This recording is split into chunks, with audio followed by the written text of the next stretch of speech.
নমস্কার বন্ধুরা, কাজল হেসেলে সবাইকে স্বাগত।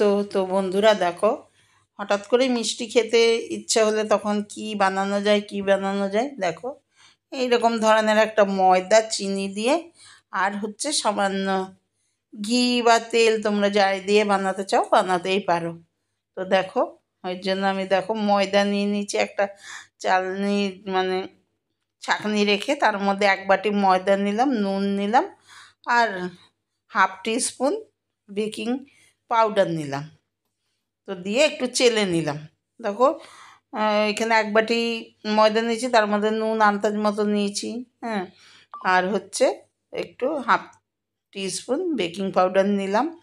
হ্যাঁ, বেকিং সোডা দিলেও হবে, এবার তোমাদের ইচ্ছা যা দেবে। আমার ছিল এটা পাউডারটা, তাই দিলাম, অপশনাল না দিলেও হবে। তো আর দিয়ে দিলাম 4 টি স্পুন হচ্ছে ঘি। দিয়ে এটাকে বেশ সুন্দর করে এবার প্রথমে নুন আর বেকিং পাউডারটা তো দেখলেই চেলে নিলাম, ওটা একসাথে মেশানো হয়ে গেছে। এবার ঘিটাও সুন্দর করে ভালো করে এমনভাবে মিশিয়ে দেবো হাতে ঘষে ঘষে, যাতে একদম পুরো ময়দাটার সাথে ভালো মতো মিশে যায়। এই দেখো পুরো মিশে গিয়ে একটা বেশ ডোয়ের মতো হয়ে গেছে। ওটা ধরলে আবার ভেঙেও যাচ্ছে, ভেঙেও গেল। তার মধ্যে আমার ময়ামটা বেশ সুন্দর করে দেওয়া হয়ে গেছে। তো এইবার আমি দেখো অল্প অল্প জল দিয়ে ডোটাকে মেখে নেব। ও গাদা জল দিয়ে একদম মাখবো না, মানে খাস্তা মতো হওয়ার মতো। আর এটা একটু চিনি দিয়ে রসে ডুবাবো, তো ওর জন্য সেই বুঝেই মেখে নিচ্ছি। হ্যাঁ, খাস্তা হবে আর ফাঁপা হবে ভেতরটা, তাহলেই রসটা বেশ ভালো মতো অ্যাবজর্ব করবে। ওই দেখো আমি মেখে নিয়েছি, কথা বলতে বলতে আমার মাখা হয়ে গেছে। খুব বেশি একদম আটা ময়দার মতো অত নরম করে আমি মাখবো না, তাও এটা সফট হয়েই গেছে। এ দেখো হাতে করে করে মেখে এবার ঢাকা দিয়ে রেখে দিলাম। তো রেখে দিয়ে এবার আমি চিনির শিরাটা বানিয়ে নেব। তার আগে আমি একটু দেখো, কেশর আছে ঘরে, তাই অল্প একটু জল নিয়ে ওর মধ্যে একটু কেশর দিয়ে দিলাম। দিয়ে এটা একটু শিরাতে দেবো, দিয়ে শিরাটা একটু কালারটা চেঞ্জ হবে। তো দেখো, যেই বাটি দিয়ে ময়দা নিয়েছি ওই বাটিরই 1 বাটি আবার চিনি নিয়ে নিলাম, দিয়ে আর ½ বাটি জল দিয়ে দিলাম। দিয়ে আর ওখানে দিয়ে দিলাম হচ্ছে 3টে এলাচ ফাটিয়ে। দিয়ে এবার বেশ শিরাটাকে বানিয়ে নেব। শিরাটা 1টা 2টা 3টার কিচ্ছু লাগবে না, আমি একটা চটচটে শিরা বানিয়ে নেব, যার জন্য তোমাদের একটু তাড়াতাড়ি দেখিয়ে দিচ্ছি। আর দেখো জলে ভিজিয়ে রাখা ওই কেশরটাও আমি দিয়ে দিলাম। দেখো দেওয়ার সাথে সাথে একটুখানি চিনিটার, মানে চিনির শিরাটার কালারটা একটু চেঞ্জ হলো। ব্যাস, এটা একটু বানিয়ে চিনির শিরাটা বানিয়ে আমি রেখে দেবো।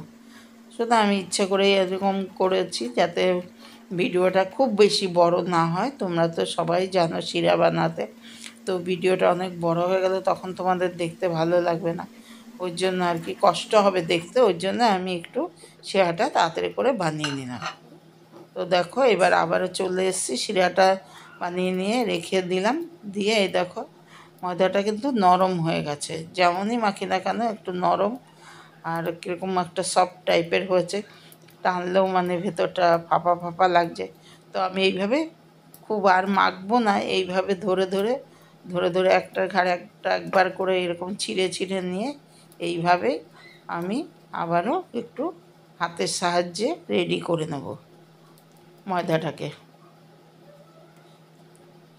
এখানে কোনো রুটি বেলনি চাকি কিছুই লাগবে না আমার, এই হাতের সাহায্যে আমি এইভাবে ধরে ধরে ছিঁড়ে ছিঁড়ে হাতের সাহায্যে আবার একটু সফট করে নিলাম। আর একটু মানে একটার ঘাড়ে আরেকটা দিয়ে মানে ছিঁড়ে ছিঁড়ে অল্প অল্প করে এটার একটা ভেতরে লেয়ার মতো যদি হয়, ওর জন্য আর কি ওইভাবে করে নিলাম। তো এবার দেখো অল্প একটু ডো নিয়ে, কোনো রুটি বেলনি কিছুই নেইনি, আমি হাতের সাহায্যে আবারও একদিকে করে নিলাম প্রথমে গোল, আবার ঘুরিয়ে দিয়ে আবারও করে নিচ্ছি এইভাবে।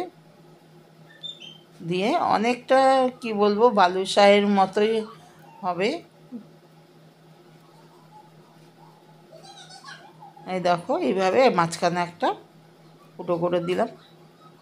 এটা আমি হাত দিয়েই করলাম। যাই হোক, তোমরা ইচ্ছা করলে বাচ্চাদের পড়াশোনা করার পেন্সিল দিয়েও করতে পারো, পেন্সিলটাতে ভালো হবে। মাঝের জালিটা বেশ ভালো সুন্দর হবে। এটাকে আমি আর মিহি করে কিন্তু মাখলাম না, ওইভাবেই মেখে এইভাবে আমি বানিয়ে নিচ্ছি। যে কটা হয় দেখি কটা হয়, বানাতে থাকছি।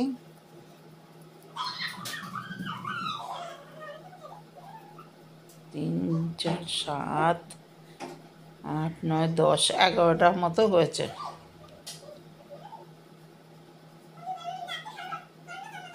না 12-13টা হয়েছে হবে।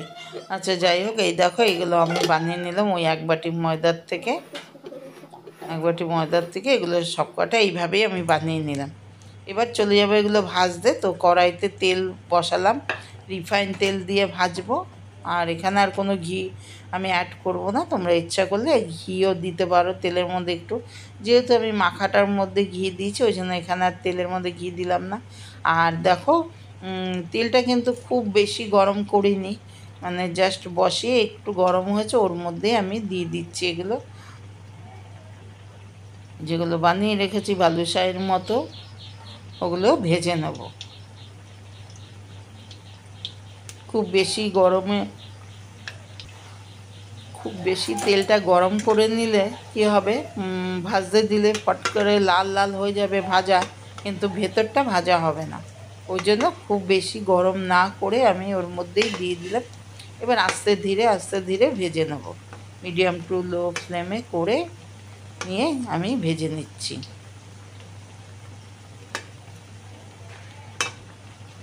আবারও এখন 6টা 7টা দিয়েছি, তো এরপরে আবার যখন দেব তখনও আবার তেলটা একটু ঠান্ডা হবে, তারপরে আমি আবার দিয়ে ভাজবো। তাহলে কি হয়, উপরটা খাস্তাও হয় আর ভেতরটাও ভাজাটা ভালো হয়।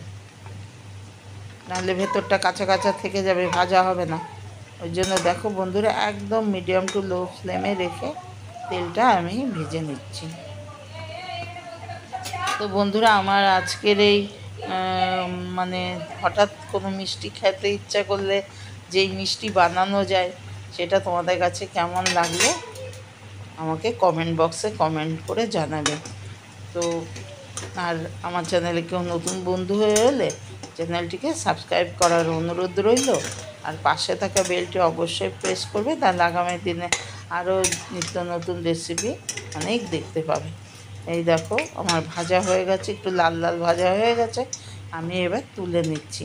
আর শিরাটার মধ্যে যে দেবো শিরাটাও একটু গরম গরম থাকবে, আর এটাও গরম গরমই দিয়ে দেবো এর মধ্যে। এই দেখো হয়ে গেছে আমার ভাজা।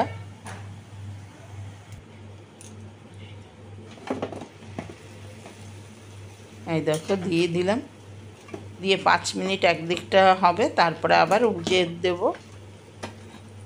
ব্যাস, তারপরে তুলে নিলেই হয়ে যাবে। যেহেতু শিরাটাও অল্প গরম থাকতেই দিতে হবে, শিরাটাও অল্প গরম আছে আর এটাও গরম গরম ভেজেই দিলাম, যার জন্য বেশিক্ষণ রাখতে হবে না। 5 মিনিটও দরকার নেই, মানে এপিট উপিট করে 5 মিনিট ভিজালেই যথেষ্ট শিরার মধ্যে। এক পিঠ দেখো হয়ে গেছে, আরেক পিঠও আমি উল্টে দিচ্ছি। আর যে কটা আছে আমি ভাজা বসিয়ে দিয়েছি, ভাজতে দিয়ে দিয়েছি। তো বন্ধুরা, তোমাদের ভালো লাগলে লাইক শেয়ার কমেন্ট করতে ভুলবে না। বন্ধুবান্ধবদের মধ্যে অনেক অনেক শেয়ার করে দেবে। দেখো আবারও যে কটা হয়েছে সে কটা ভেজে নিয়ে শিরার মধ্যে দিয়ে দিয়েছিলাম, এবার তোমাদের তুলে দেখাচ্ছি। এই দেখো একটা প্লেট নিয়ে নিয়েছি, এবার প্লেটের মধ্যে তুলে নিচ্ছি।